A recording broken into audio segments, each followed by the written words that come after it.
أعوذ بالله من الشيطان الرجيم. بسم الله الرحمن الرحيم.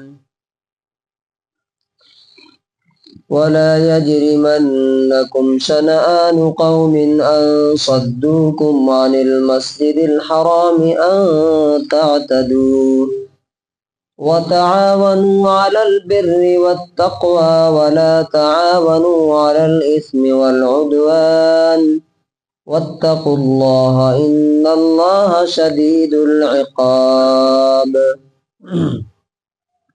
سورہ مائدہ سورہ نمبر 5 آیت نمبر 2. اس کا اردو ترجمہ ہے وَلَا يَجْرِمَنَّكُمْ، اور تم کو ہرگز ابھارے نہیں، غصہ نہ دلائے. کیا چیز؟ شنآن قوم، کسی قوم کی دشمنی. اسی شنآن جو ورڈ ہے اسی سے ان شانئک ھو الابتر جو آیت ہے اس کا مطلب ہوتا ہے دشمن. تو کسی قوم کی دشمنی تمہیں ابھارے نہیں، اتیجت نہ کرے. کس چیز پر؟ کیوں؟ ان صدوکم، کہ انہوں نے تم کو روک دیا عن المسجد الحرام، مسجد حرام سے، یعنی کعبہ سے روک دیا تھا. کس بات پر ابھارے نہیں؟ ان تعتدوا، کہ تم زیادتی اور ظلم پر اتر آؤ. وتعاونوا، مدد کرو ایک دوسرے کی. کس چیز پر؟ علی البر والتقوی، نیکی اور پرہیزگاری کے کام میں. ولا تعاونوا، اور ایک دوسرے کی مدد نہ کرو.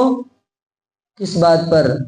علی الاثم والعدوان، گناہ اور ظلم کے کاموں میں. واتقوا اللہ، اور اللہ سے ڈرو. ان اللہ شدید العقاب، بے شک اللہ تعالی سخت سزا دینے والا ہے. ہندی میں ترجمہ ہے اور کسی قوم کی دشمنی اس وجہ سے کہ انہوں نے تمہیں پرتشٹھت مسجد یعنی کعبے سے روک دیا، اس بات پر اتیجت نہ کرے کہ تم اتیاچار پر اتر آؤ، اور پن اور ایش بھکتی کے کاموں میں ایک دوسرے کو سہیوگ دو، اور پاپ اور اتیاچار کے کاموں میں ایک دوسرے کو سہیوگ نہ دو. اور اللہ سے ڈرو، بے شک اللہ بہت کٹھور سزا دینے والا ہے.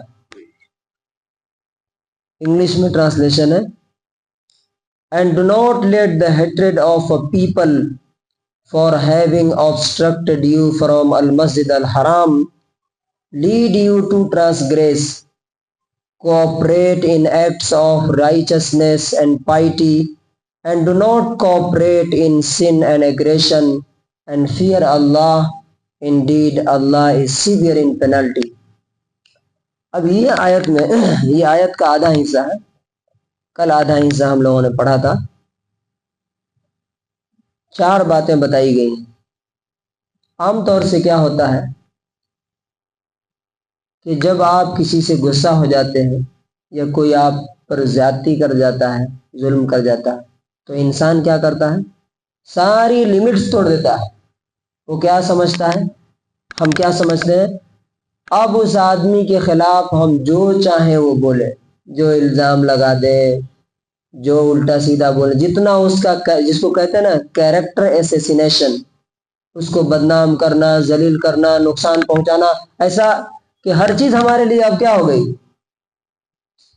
دشمن کے خلاف ایسا محسوس ہوتا ہے کہ ہر چیز ہمارے لیے کیا ہے؟ جائز ہے. جو چاہو اس کے بارے میں بولو، جو چاہو کرو. اللہ تبارک و تعالیٰ اس چیز سے یہاں پہ روک رہا ہے. اور دیکھیے یہی دلیل ہے قرآن کے اللہ کی کتاب ہونے کی، پروف ہے کہ یہاں نان مسلموں کے بارے میں کہا جا رہا ہے کہ ان کے ساتھ انصاف کرو. کیوں؟ کتنا بڑا ظلم انہوں نے کیا تھا معلوم؟ عرب کا جو رواج تھا، جو قانون تھا، وہ کیا تھا کہ پورے عرب میں کوئی بھی انسان کسی بھی قبیلے کا ہو وہ آ کر کے حج اور عمرہ کر سکتا تھا. کب؟ شروع سے ہی، اسلام آنے سے پہلے بھی.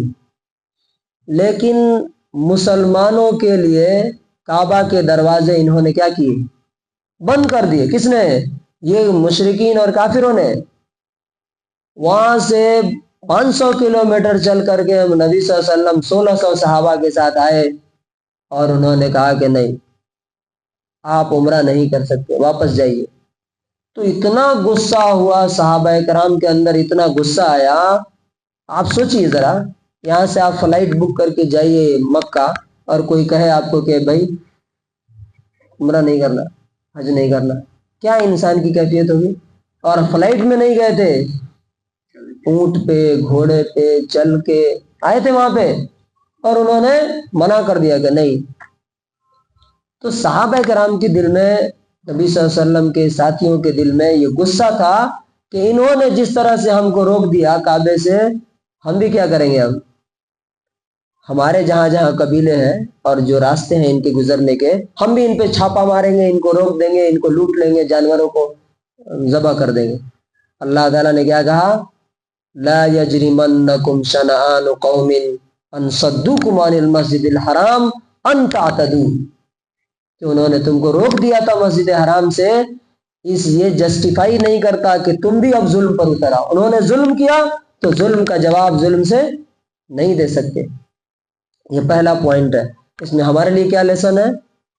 کہ دشمن کے خلاف بھی زبان سے اگر ایک ورڈ بھی کوئی غلط بات نکالی تو اس کا بھی اللہ تعالیٰ کے ہاں آپ کو کیا کرنا پڑے گا؟ حساب دینا پڑے گا. نمبر 2، وَتَعَاوَنُوا عَلَى الْبِرِّ وَالتَّقْوَى. عام طور سے یہ بھی دیکھنے میں آتا ہے کہ اگر کوئی ہمارا مخالف کوئی اچھا کام کرتا ہے تو ہم کیا کہتے ہیں؟ اس کا بائیک آؤٹ کرو، اس کو روک دو، تاکہ کیا ہو جائے؟ اس کا نام نہ ہو. اللہ تبارک و تعالیٰ بولتا ہے کہ نان مسلمس بھی، اب وہ کیا کر رہے تھے؟ حج کے لیے آ رہے ہیں تو کیا کر رہے ہیں؟ نیکی کا کام کر رہے ہیں نا، وہ جتنی بھی نیکی ہے. تو اللہ تعالیٰ بول رہا ہے کہ نیکی اور تقوی کے کام میں ایک دوسرے کی مدد کرو، چاہے تمہارا دشمن ہی کیوں نہ ہو، چاہے تمہارا مخالف کیوں نہ ہو، اور چاہے وہ نان مسلم ہی کیوں نہ ہو، مدد کرنا ہے. ہاں، وَلَا تَعَاوَنُوا، یہ تیسری بات ہے، وَلَا تَعَاوَنُوا عَلَى الْإِثْمِ وَالْعُدْوَانِ. اگر کوئی گناہ کا کام ہے، کوئی بھی گناہ کا کام ہے اور زیادتی کا کام ہے، ظلم کا کام ہے، تو چاہے تمہارے رشتہ دار، تمہارے بچے، تمہارے باپ ہی کیوں نہ ہو، اگر وہ بھی بلائیں تو ان کی مدد نہیں کرنا. بولنا کہ نا، یہ اللہ تعالیٰ نے کیا کیا ہے؟ حرام کیا. اسم کہتے ہیں وہ گناہ کو جو اللہ سے ریلیٹڈ ہو، اور عدوان کہتے ہیں وہ گناہ جو لوگوں پر زیادتی، ان کا حق نہ دینا، ان کا حق مار لینا اس پر. اور چوتھی اور فائنل بات اللہ نے کیا کہی؟ وَاتَّقُوا اللَّهَ ان اللہ شدید العقاب. تم جذبات میں کام نہ کیا، اللہ سے ڈرو، کیونکہ اللہ تعالیٰ بہت سخت سزا دینے والا ہے. کس کو؟ جو ان باتوں کا پالن نہ کرے اس کو. کون کون سی بات ہے؟ کہ دشمن کے مقابلے میں بھی انسان کو کیا کرنا ہے؟ انصاف کرنا ہے. نمبر 2، نیکی اور پن کے کام میں مدد کرنا، گناہ اور ظلم میں کسی کی مدد نہیں کرنا. اور آخری بات کیا ہے؟ کہ اللہ سے ڈرو، اللہ سخت سزا دینے والا. تو اللہ تعالیٰ سے دعا ہے کہ اللہ تعالیٰ ہمیں ان باتوں پر عمل کرنے کی توفیق دے.